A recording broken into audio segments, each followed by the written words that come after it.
2부 시작합니다. 자, 그 다음에 아까 읽었던데 그 다음에 하겠습니다.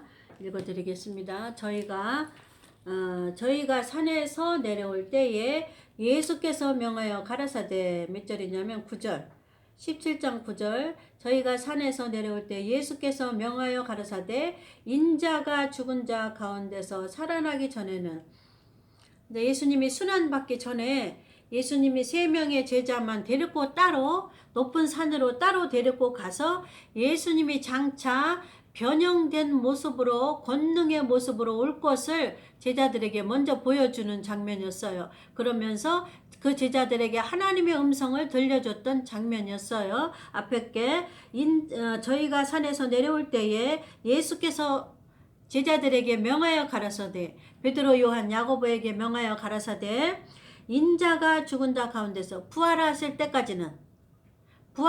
때까지는 너희가 지금 본 상황 내가 변형된 모습으로는 어떤 모습이었어요? 예수님이 형상이 변한 거야. 형상이 변해서 얼굴이 해같이 빛나며 옷이 빛과 같이 휘어졌어. 옷이 하얀 옷이 되고 얼굴은 해같이 빛난 이런 모습으로 제자들에게 보였단 말이에요. 그래서 내가 이런 모습으로 앞으로 부활할 거를 미리 보여준 거란 말이에요. 제자들에게.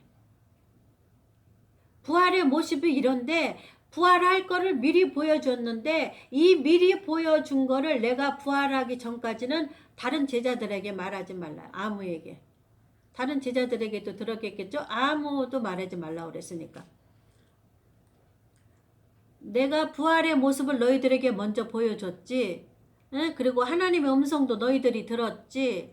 내가 언제까지 너희들이 이 말을 참고 있냐면 내가 십자가를 짓고 부활할 때까지는 그 말도 아무 말에도 얘기하지 말라 이거예요. 그래서 부활의 사건이 중요한 걸 얘기해 주는 거예요.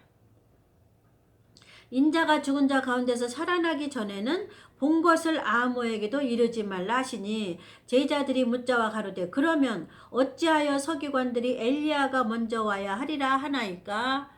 아직도 못 깨달아. 무슨 영적인 얘기를 못 알아들어 이 제자들이. 딴소리하고 있는 거야 지금. 예수께 대답하여 가라사대 엘리야는 과연 먼저 와서 모든 일을 회복하리라. 내가 너에게 말하노니 엘리야가 이미 왔으되 사람들이 알지 못하고 임의로 대우하였도다. 인자도 이와 같이 그들에게 고난을 받으리라. 앞으로 십자가 질 거를 지금 얘기해 주시는 거예요. 그리고 앞으로 부활의 모습을 미리 보여준 거예요. 제자들에게. 하나님이. 그 제자들이 예수의 말씀하신 것이 세례 요한인 줄을 깨달으니라. 그러니까 엘리야가 세례 요한 얘기하신 건 줄 깨달으니라. 세례 요한이 그 예수님의 오시는 길을 예비하러 온 거를 저들은 모르고 세례 요한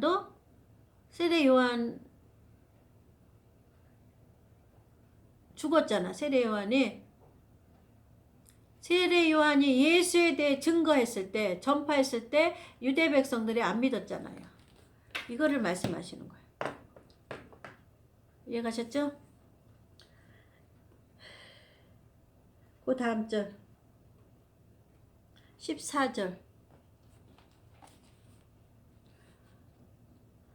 저희가 무리에게 이르되 사람이 예수께 와서 꿇어 엎드려 가로되 주여 내 아들을 불쌍히 여기소서 저가 간질로 심히 고생하여 자주 불에도 넘어지며 물에도 넘어지는지라 내가 주의 제자들에게 데리고 왔으나 능히 고치지 못하더이다. 예수께 대답하여 가라사대 믿음이 없고 패역한 세대여 내가 얼마나 너희와 함께 있으며 얼마나 너희를 참으려 그를 이리로 데려오라 하시되 이에 예수께서 꾸짖으시니 귀신이 나가고 아이가 그때부터 나으니라.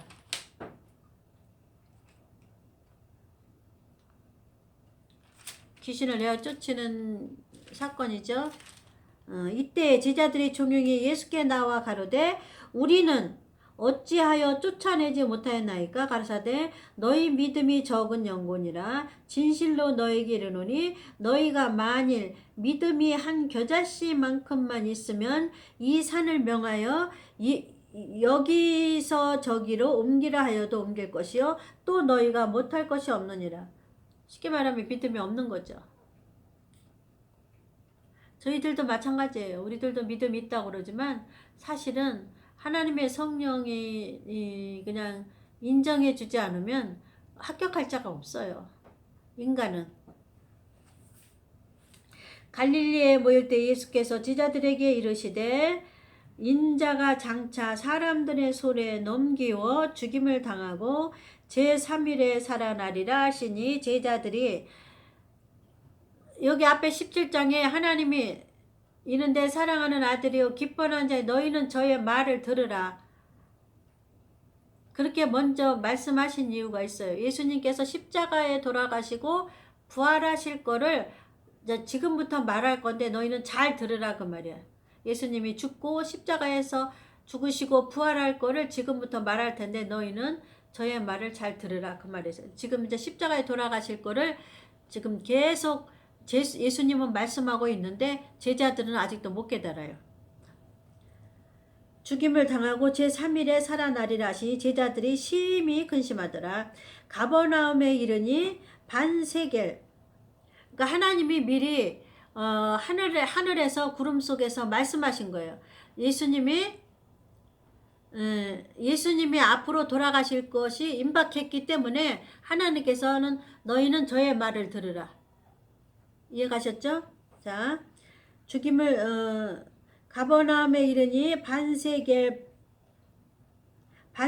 받는 자들이 베드로에게 나와 가로되 너의 선생이 반세겔을 내지 아니하느냐 가로되 내신다 하고 집에 들어가니라. 예수께서 먼저 가라사대 시몬아 내 생각은 어떠하뇨? 세상 임금들이 네게 관세와 정세를 받느냐 자기 아들에게냐 타인에게냐? 베드로가 가로되 타인에게니이다. 예수께서 가라사대 그러하면 아들은 세를 면하리다.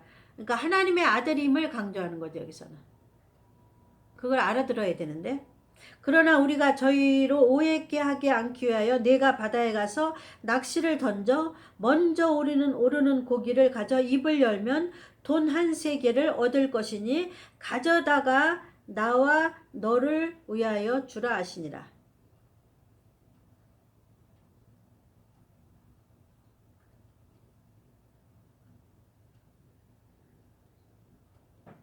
이대로 받아들이세요. 18절 그때에 제자들이 예수께 나와 가로되 천국에서는 누가 크니까.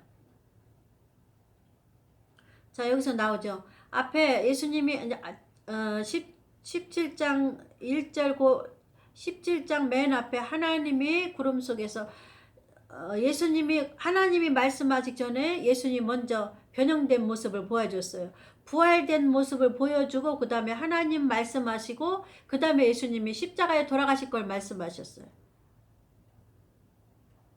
귀신을 내쫓으고 그 다음에 내가 십자가로 죽을 걸 말씀하시고 거기서 끝내시고 그 다음에 천국에 대해서 얘기가 또 나옵니다. 이렇게 마태복음은 천국에 대한 얘기와 예수 그리스도가 왕으로 오시는 거에 대해서 반복이에요. 반복.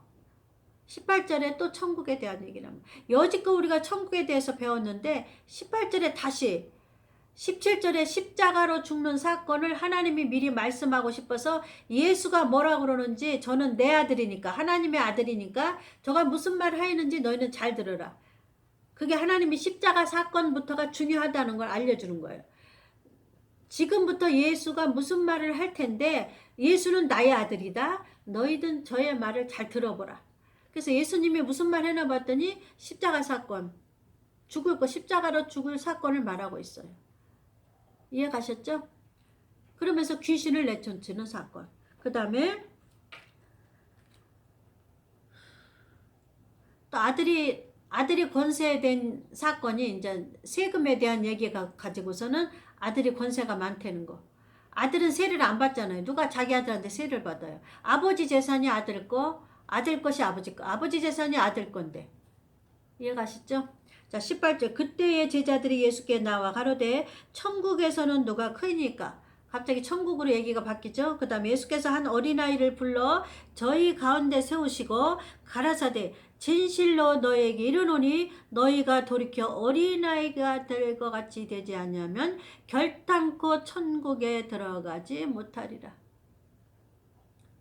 그냥 천국에 들어가지 못하리라 하는 것이 아니라 결단코야. 자, 이 말씀을 해석해 드리겠습니다. 자, 7대 복음에서 찾아보겠습니다. 이 말씀을 해석하려니까 어디로 들어가요? 너희가 어린아이가 돼야 돼. 그러면 우리가 어린아이로 다시 돌아갈 수가 있어요? 뭐가 돌아가라 소리예요? 자기 혼, 자기 의지, 자기 생각, 자기 감정이 어린아이로 돌아가라 그 말이에요. 어린아이들은 어때요? 생각이 많지 않고 단순해요. 안 주면 울고 배고프면 울고 떼쓰고 그렇게 단순하단 말이에요. 그러니까 어린아이 같이 단순하지 않으면 천국에 들어갈 수 없다. 여기 들어갈 수가 없다. 자, 7대 복음에서 무엇이 어린아이 같다고 그러는지를 찾아보겠습니다. 그래서 어린아이 같은 게 무엇인가를 해석하겠어요. 7대 복음으로 찾아보라고 그랬죠. 자, 어린아이 같은 게 뭐예요? 어린아이들은 뭐예요? 엄마 없으면 죽는 줄 알아. 엄마가 먹으려면 먹고 먹지 말면 안 먹고. 그게 어린아이지. 어린아이들은 자기 주관이 없어. 자기가 무엇을 스스로 못해요. 그걸 어린아이라고 그래요. 그래서 7대 복음에서 무엇을 어린아이라고 그러는지 찾아보겠어요. 자, 십자가 사건을 죽는 걸 어린아이라고 그럴까요? 이건 예수님이 하신 거예요. 인간으로는 못해요. 그러면 무덤에 들어가는 거, 자기 혼, 자기 의지, 자기 뜻, 자기 감정을 순수하게 복종하는 거, 그거를 어린아이 같은 거라고 해요. 그래서 어린아이 같지 않으면 여기 천국에 들어가지 못한다. 천년왕국에. 자, 무덤에 들어가야 돼요. 일단 어린아이가 돼서 무덤에 들어가서 다 자기 생각, 자기 의지, 자기 고집을 이삭과 같이 내세우지 않아야 돼. 아이같이 엄마 없으면 죽는 줄 알아야 돼. 성령 없으면 우리가 죽는 줄 알아야 돼. 그게 무덤에 들어가는 사건이에요. 성경에 찾아보면 이게 아이같이 되는 거예요. 이해가셨죠? 아이같지 않으면 여기 다 공부 못해. 누구한테 아이같이 돼야 돼? 성령한테. 성령 세례를 받았으면 성령한테 아이같이 돼야 돼. 아이같이 된다는 건 뭐예요? 복종해야 된다는 거예요. 자기 뜻, 자기 의지를 내세우지 않는 거예요. 고집을 안 피우는 거예요. 아이들은 고집을 안 펴요. 애기들은 조금 커서 고집 피우지. 이 큰 애기라는 게 아니라 아이. 고집 피지 않는 아이를 아이라고 그래요. 순수한 걸. 그러니까 복종하는 거. 순종을 잘하는 거. 이삭과 같이, 예수님과 같이. 그러려니까 무덤에 들어가는 사건. 그래서 무덤에 들어가는 자가 천년왕국에 들어간다. 그 말씀이에요. 너희가 아이 같지 않으면, 어린아이 같지 않으면 천국에 갈 수 없다는 거는 너희가 자기 뜻, 자기 의지, 자기 감정이 어린아이 같은 거 뭐 시키는 대로 하는 게 어린아이예요. 주는 대로 먹는 게 어린아이예요. 그러니까 시키는 대로 무덤에 들어가라면 무덤에 들어가야 돼. 다 죽어져야 돼. 이게 어린아이 같은 거야. 이해가셨죠? 결단코 천년왕국에 못 들어가요. 그러니까 다른 말로 말하면 무덤에 들어가야 돼. 무엇이? 목사는 자기 생각, 자기 의지, 자기 지식, 자기 학문, 자기 신학적으로 해석하는 학문, 헬라어 히브리어로 해석하는 학문이 어디로 들어가야 돼? 무덤으로 들어가야 돼. 무덤으로 들어가야만 천년왕국이라는 목적지에 도달할 수가 있어요. 무덤에 안 들어간 목사는 해석이 결론은 천년왕국에 가야 돼. 근데 해석이 여기까지 못 다다라요. 못 다다라. 목적지에 못 이뤄. 천년왕국에. 그래서 꼭 목사는 자기 의지, 자기 뜻, 자기 감정. 목사들에게 얘기하는 의지, 뜻, 감정은 뭐예요? 주로 설교를 자기 맘대로 하면 안 돼. 설교 해석을 자기 맘대로 하면 안 돼. 이분이 성령이 하시도록 성령이 무덤에 들어가라면 어린아이같이 무덤에 들어가고, 이거 5번, 6번, 7번 설교하라 그러면 날마다 바보 같은 소리, 사람이 모이지 않아도 사람이 도망가도 무조건 설교하는 거야. 왜? 그게 종이니까. 그게 하인이니까 그게 착하고 충성된 종이니까. 성경에 써있기 때문에. 성경에 기록되었으되. 예수님도 성경에 기록되었으되, 다니엘에 기록되었으되, 선지서에 기록되었으되, 이사야에 기록되었으되. 예수님도 마귀를 대적할 때 성경에 기록되었을 때 이렇게 마귀를 대적했어요. 그러니까 우리도 하나님이 뭘로 심판해요? 성경 말씀 갖다 놓고 심판해요. 목사들은. 너희는 교회 건물 져 갖고 왔니? 안 물어봐요. 너는 재림 설교하고 왔니? 5번, 6번, 7번 목적지까지 양떼들을 가르치고 왔니? 양떼들을 인도하고 왔니? 그거 물어봐요. 여러분의 사고가 목사님 바뀌기 바랍니다. 누구든지 또 어디까지 했죠? 어린아이 같지 않으면 그 밑에 결단코 어린아이 같지 않으면 결단코 천국에 못 간다고 했죠? 그 밑에 또 나와요. 그 말을 더 깊이 해석해 주는 말이 뭐냐면, 그러므로 누구든지 이 어린아이와 같이 자기를 낮추는 그이가 천국에는 큰 자니라. 낮추는 게 뭐예요? 지난주에 배웠죠? 목숨을 잃고자 하는 자는 얻을 것이요, 목숨을 얻고자 하는 것은 잃을 것이요. 똑같은 말이에요. 목숨을 잃고자 하는 거는 자기를 낮추는 거예요. 자기 혼, 자기 의지, 자기 자아는 뭐예요? 다른 설교하고 싶어. 막 유창하게 헬라어 히브리어로 성경 해석하고 싶어. 근데 하나님은 다 그만두고 7대 복음으로 해석하라 해요. 그러니까 자기가 죽어지는 거예요. 자기가 낮아지는 거예요. 자기가 하나님의 음성 앞에 무릎 꿇는 거예요. 자기가 성령님의 음성 앞에 복종하는 거예요. 무릎 꿇는 거. 이게 낮추는 거예요. 무덤에 들어가는 게 낮춰지는 거예요. 죽는 게 낮춰지는 거예요. 목숨을 잃는 게 천국을 얻는 거예요. 천국은 목숨이에요. 우리의 목숨은 요 재림 때 한 번 더 있어요. 먼저 우리의 목숨은 여기서 얻어요. 여기 심판 전에. 여기서 갈라갖고 천년왕국에 데리고 가. 그러니까 5번, 6번, 7번 공부를 안 배우면, 안 가르치면 목사가 모르는데 성도가 어떻게 할 것이야. 목사가 안 가르치는데 성도가 어떻게 할 것이야. 그러니까 목사들이 중요해요. 이해가셨죠? 그 똑같은 말이에요. 위의 말씀이나 지금 어린아이 같이 되는 게 무덤에 들어가는 건데, 무덤에 들어가는 거 무언가 봤더니 자기를 낮추는 거다. 이해가셨죠? 이 어린아이 같이 자기를 낮추는 그가 천국에서는 높은 자, 천년왕국에서 높은 자를 쳐준다고요. 그러니까 천국에 가는 거는, 천국에서 큰 자는 어린아이 같이 되는 거야. 자기가 무덤에 들어간 자야. 천국에서 큰 자는 교회에서 10억짜리 건물을 짓고 온 자가 천국에서 큰 자가 아니라니까. 성도를 10만 명 모아갖고 완 자가 천국에서 큰 자가 아니고, 자기를 낮추는 자가 천국에서 큰 자예요.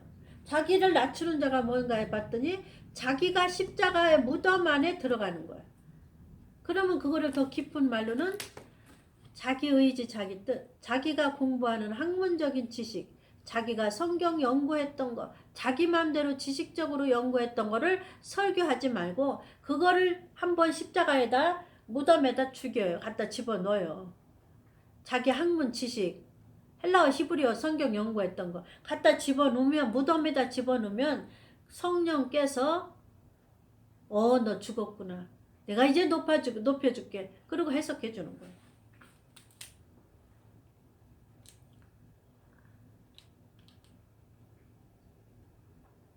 옛날에는 그 신학 책을 많이 사야 성경 해석할 줄 알았다니까.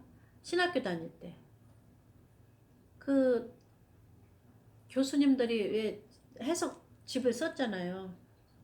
신학 박사들이 성경 해석집을 이렇게 썼잖아요. 막 신학교 들어가면 그 신학교 학교 앞에서 신학 해설 전집 해갖고 24권, 30권 막 이렇게 팔아. 그것이 있어야 해석하는 줄 알았어, 옛날에. 그래갖고 신학교 들어가면 너도 나도 다 세트로 다 사놔. 책장에 24권짜리. 창세기부터 계시록까지 해설집 해갖고 그거 있어야 설교하는 줄 알았어. 신학교 들어가면 신학교 앞에 그걸 팔아. 그러면 신학교 1학년 때는 걱정되는 거야. 이걸 어떻게 설교하지? 이게 무슨 뜻이지? 몰라가지고 전부 너도나도 신학교 들어가면 제일 먼저 사는 게 뭐야? 성경, 똑같은 성경책인데 이 성경책에다가 주석을 달아. 이 성경책 한 절 한 절에다가 주석을 다른 거. 그 누가 쓴 거면 신학 박사들이 쓴 거거든. 그런 성경책 이렇게 두꺼운 거. 그걸 몇십만 원 주고 신학교 가면 제일 먼저 그거 먼저 사. 그 다음에는 또 신학교 앞에서 또 누가 오냐면 책장사가 오거든. 책장사 오면은 여러분 가뜩이나 신학생들 부담되는데 여러분 설교를 잘 못하면 걱정하지 마세요. 이 해설집에 다 있습니다. 그러고 그 박사가 쓴 전집을 팔러 다녀. 그러면 신학생들이 너도나 안 산 사람 없어. 거의 다 사. 90%다 사갖고 잘 읽지도 않으면서 책장에다 다 진열해놔. 그것도 나도 그냥 한 번도 1권 하나 읽었나 봐. 1권 24권에서. 그것도 다 안 읽고 이렇게 중간중간 빼갖고. 창세기에서부터 계시록까지 1, 2, 3, 4 그거 전부 해놓은 거 그냥 버리기가 아까워서 저기 책장에 있는데 어떤 때는 뭐 의자 밑에 받침대로도 쓰기도 하고 딱딱하니까 껍데기가 버리기가 아까워서 그거 아직도 있어요. 몇 권. 그거 신학생들 다 산다고. 그거 다 십자가에 무덤에 집어넣어야 돼. 그렇지 않으면 여기 못 가. 천년왕국에. 그 말은 뭐냐면 목사들은 그거를 안 집어넣어요. 자기 세상적으로 학문을 여기에다 무덤에다 안 집어넣어.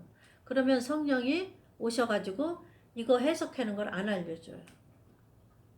이삭같이 돼야 그 재단에 바치기까지 아버지가 칼로 찔르려고 이렇게 할 때까지 아이고 대단해지 이삭은. 그래서 이삭은 예수님을 표시하는 거예요.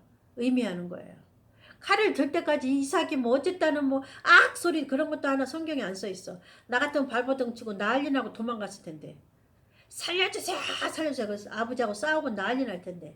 그런 말도 없어. 숯불 속에서 양이 매 울어가지고 아버지가 잡아서 이삭은 풀러주고 제사를 지냈잖아. 그게 예수님을 표시하는 거야. 우리가 그렇게 죽어지라고 말이야.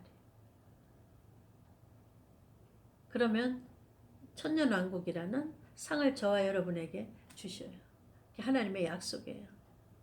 세상에서 빌딩 하나 져주는 게 아니고 천국에서 세상에서 교회 10억짜리 짓고 왔더니 천국에서 높은 상을 주는 게 그런 건 없어.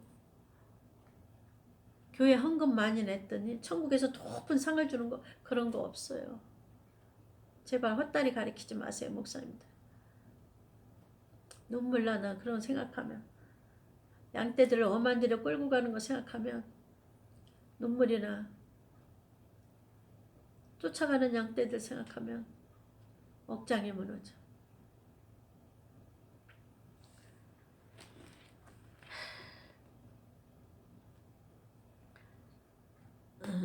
18장 5절 또 누구든지 내 이름으로 이런 어린아이 하나를 영접하면 곧 나를 영접함이니. 여기서 어린아이는 우에서 말한 어린아이예요. 우절에서 말한 어린아이. 그런 어린아이. 그렇게 행하는 어른. 이런 붙였잖아요. 이런 어린아이 하나를. 실제적인 어린아이가 아니라 위에서 말하는 어린아이 같은 행동을 하는 목사를 영접하면 곧 예수님을 영접합니다. 이걸 잘 하셔야 돼. 이런 어린아이 하나를 위에서 말한 어린아이 행동을 하는 목사를 영접하면 예수님을 영접하는 것이니 이걸 잘 하셔야 돼요. 누구든지 나를 믿는 이 소자 중에 똑같은 말이에요. 이 어린아이 중 하나를 실족게 하면 어린아이 같이 행동을 하는 목사를 너희가 영접하면 예수님을 영접하는 거다. 그 다음에 이해갔죠? 위에서 우애같이 어린아이같이 행동을 하는 목사예요. 어린아이같이 행동하는 거 우절에 가르쳐줬잖아. 어린아이같이 자기를 낮추는 거. 자기를 무덤에 들어가는 자. 목사가 자기 지식, 자기 의지, 자기 뜻, 자기 감정을 무덤에 집어넣어요. 그러니까 뭐 해야 돼? 손가락질 당해다 멍청한다. 바보 소리 듣고 교회도 제대로 된 게 없어. 성도도 얼마 안 돼. 몇 명 안 돼. 이렇게 손가락질 당해. 그래도 날마다 어린아이같이 성령님께 복종하는 거야. 무덤에 들어가는 거야. 시키면 시키는 대로 가라면 가고 오라면 오고. 그런 어린아이같이 행동을 하는 목사를 대접하는 자에게는 예수님을 영접하는 것이요. 이해가셨죠? 저 길에 있는 애기 어린아이 얘기하는 거 아니에요. 그 밑에 소자도 똑같은 어린아이같이 행동을 하는 목사를 소자라고 그래요. 누구든지 나를 믿는 이 소자, 목사 중에서 어린아이같이 행동을 하는 이 목사, 이 작은 자를 어린아이 같은 중 하나를 실족해 하면, 그런 목사를 넘어지게 하면 중요해요. 차라리 연자 맷돌을 그 목에 달리우고 깊은 바다에 빠뜨리우는 것이 나으니라. 자기가 그렇게 된다고 말이에요.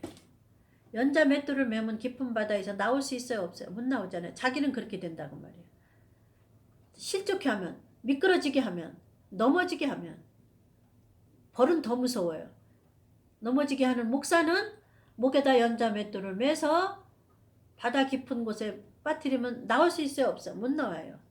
그러니까 위에 어리석은 소자같이, 어리석은 어린이같이 행동하는 목사를 손가락질하고 핍박하는 목사는 연자 맷돌을 목에다 걸어서 바닷물에다 빠지는 거와 똑같다 이 말이에요. 그렇게 하겠다 이 말이에요.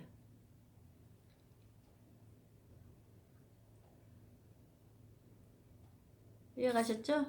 뭐 어렵게 썼지만 그 말이에요. 실족게 하는 일들이 있음을 인하여 세상에 화가 있도다. 실족게 하는 일이 없을 수는 없으나 실족게 하는 그 사람에게는 실수로 실족게 하는 일이 없을 수는 없으나, 실수로 하는 거는 인정, 하나님 괜찮다 이거예요. 그러나 실족게 하는 목사는 화가 있다. 어떻게? 연자 맷돌을 목에다 걸어가지고 그 목사, 어린아이같이 무식하게 하나님을 따라가는 목사를 핍박하고 손가락질하는 목사는 하나님이 그 목사에게 연자 맷돌을 목에 걸어서 물속에 집어넣는다 그 말이에요. 이게 어렵게 이게 베베 꼬았지만 그 소리예요. 이해 가셨죠? 화가 있도다. 7절, 오늘 7절까지 했습니다. 지금까지 시청해주신 여러분 감사합니다. 하나님의 은혜가 귀한 목사님들의 위에 또 사랑하는 성도들 위에 늘 넘치기를 기도하며 오늘 마치겠습니다. 다음 주 월요일 날 뵙겠습니다. 여러분 감사합니다.